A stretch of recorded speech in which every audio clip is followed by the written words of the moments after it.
Pag-usapan natin ang pagkakaiba ng reinforcement at punishment. Ang reinforcement po ay binibigay para mag-increase ng good behavior. Ang punishment naman po ay ginagawa para mag-decrease ng bad behavior.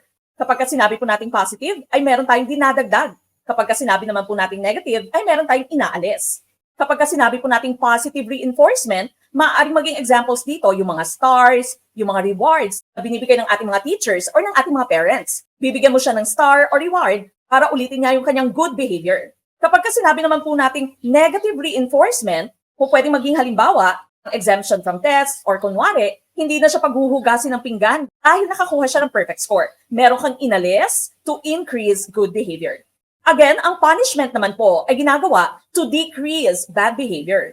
Kapag sinabi po nating positive punishment, po pwedeng maging halimbawa, ang pag-ground ng isang bata.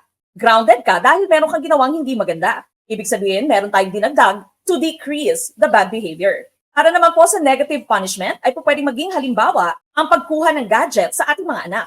Meron kang inalis to decrease bad behavior. Tingnan po natin kung masasagot na natin ang katanungan ito.